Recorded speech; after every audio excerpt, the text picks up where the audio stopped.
Let's dive right into this explainer and unravel what is, without a doubt, one of the most audacious and infamous unsolved mysteries in American aviation history. We're going to look at a meticulously planned crime that literally birthed a legend, changed airline security forever, and left investigators completely baffled for over half a century. We are, of course, talking about the man known as D.B. Cooper. Picture this. It's November 24th, 1971, Thanksgiving Eve. A seemingly ordinary passenger in his mid-40s wearing a sharp business suit, a white shirt, and a black clip-on tie walks up to the Northwest Orient Airlines counter in Portland. He casually pays $20 in cash for a one-way ticket to Seattle under the name Dan Cooper. He boards Flight 305, a Boeing 727, grabs a seat in the back, and orders a drink. Then, right after takeoff, he calmly hands a note to flight attendant Florence Schaffner. Now, at first, she thinks he's just hitting on her, giving her his phone number, so she slips it right into her pocket. But Cooper leans in and tells her she really better look at it. The note plainly states he has a bomb. And to prove it, he cracks his briefcase open, just enough for her to see a terrifying mess of wires, a battery, and red cylinders. Section 1. A calm and chilling threat. Here's the crazy part. He didn't actually want to hurt anyone. He just wanted to get paid. So Cooper sends the flight attendant to the cockpit with his exact demands. He wants $200,000 in $20 bills, which, if you adjust for inflation, is well over $1 million today.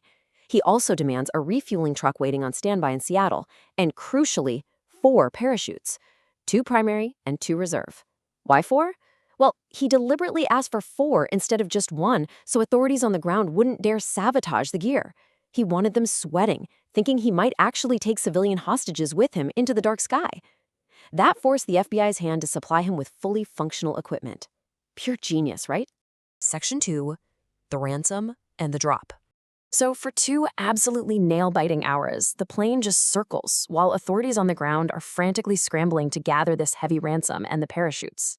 Finally, at 5:39 p.m., the plane lands in Seattle in the pitch dark. True to his word, the second the airline's operations manager delivers the cash and the parachutes up the rear air stair, Cooper actually lets the 36 passengers and some of the crew off the plane.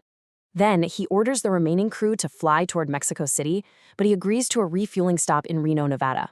They take off again at 7:46 p.m. He tells the crew to stay locked in the cockpit. And then, at 8:13 p.m., the pilots notice a sudden pressure change. A hard jolt in the plane's tail. What happened? Cooper had lowered the 727's rear staircase and literally stepped out into the freezing, stormy night. That daring leap literally changed aviation history forever. See, the Boeing 727 had this rear staircase that could actually be opened mid-flight, making it uniquely vulnerable to this exact type of crazy escape.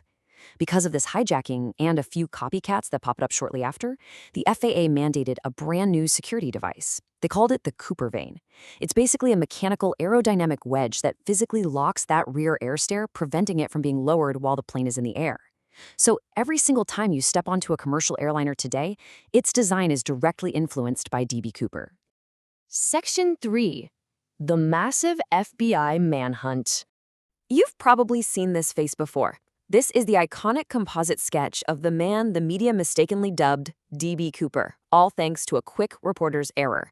After the jump, the FBI, local police, and military troops completely scoured the rugged, heavily wooded terrain of the Pacific Northwest. They were looking for a parachute, a body, or, of course, the money.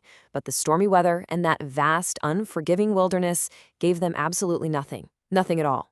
It was like the guy had just evaporated into thin air.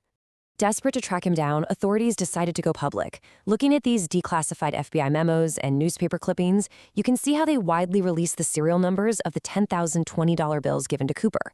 They chased down countless leads and evaluated suspects for years. They even looked hard at copycat hijackers, guys like Richard McCoy, who actually successfully pulled off an almost identical 727 rear staircase hijacking just a few months later. But McCoy was caught pretty quickly, and he just didn't match the profile or the physical evidence they had on Cooper. So for almost a decade, this massive Norjack file just kept growing, but it remained a deeply frustrating cold case. Section 4. Tenabar and the tie. $5,800. Fast forward to 1980, 9 whole years after the hijacking, a young boy named Brian Ingram is out digging a fire pit in the sand at a place called Tatrona Bar, right along the Columbia River. And he unearths exactly this amount in decaying rubber-banded $20 bills. The FBI rushes to check the serial numbers, and yep, it was a direct match. It was undeniably a portion of D.B. Cooper's $200,000 ransom. But, as you might guess, this incredible discovery only deepened the mystery. It absolutely frustrated investigators because every single new clue just created 10 more questions. I mean, how did the money actually get there? That location sparked endless debates among geologists and amateur sleuths. Some argued the money just washed downriver over the years. Others pointed out that a massive river dredging operation back in 1974 had actually dumped tons of sand right onto Tenebar, which suggests the money might have been scooped up from the river bottom and deposited there mechanically. But despite all the extensive analysis, the Tenebar money offered zero definitive proof of Cooper's exact landing site or, most importantly, whether he was dead or alive. Now, aside from that money found years later, the hijacker made a serious point to leave almost nothing behind on that aircraft. He even asked the crew to give him his handwritten notes back, but he did slip up and leave one crucial item resting on his seat, his narrow, black, JCPenney clip-on tie. For decades, it just sat there in an evidence locker. But as modern forensic science advanced, this cheap piece of neckwear would become the ultimate clue for modern sleuths trying to finally unmask the man behind those dark sunglasses. Section 5. Suspects and an enduring mystery. At this point, the investigation essentially split into two camps. On one side, you have the FBI's prevailing theory that surviving the jump was simply impossible. Think about it. Cooper jumped into a freezing rainstorm at night wearing a business suit and loafers over completely rugged terrain. Plus, the parachute he grabbed was actually an older model, and some sources even indicate it wasn't ideal for that kind of jump at all. But on the other side, citizen sleuths pointed straight to modern forensics. Testing that clip-on tie using electron microscopes revealed pure titanium particles. And back in 1971, titanium was incredibly rare. It was mostly used in cutting-edge aeronautics facilities, places like Boeing, which ironically built the very 727 Cooper hijacked. This strongly suggests our guy possessed highly specialized engineering experience, or perhaps military paratrooper training, meaning he knew exactly what he was doing when he stepped out that door. Despite decades of chasing leads, unearthing hidden codes in old letters, and tracking down wild deathbed confessions, no definitive suspect was ever proven to actually be D.B. Cooper. Finally, in July 2016, the FBI officially closed the books on the Norjack investigation, basically stating their resources were needed elsewhere. And that decision forever cemented his legacy. It remains the one and only unsolved instance of air piracy in the entire history of the United States. So as we wrap up this explainer, I want to leave you with one final haunting thought. Just think about the sheer scale of it all. The careful planning, those microscopic titanium particles on the tie, the missing money, and the absolute audacity of jumping out of a jetliner into a pitch-black storm. What do you think? Did D.B. Cooper actually survive against all odds?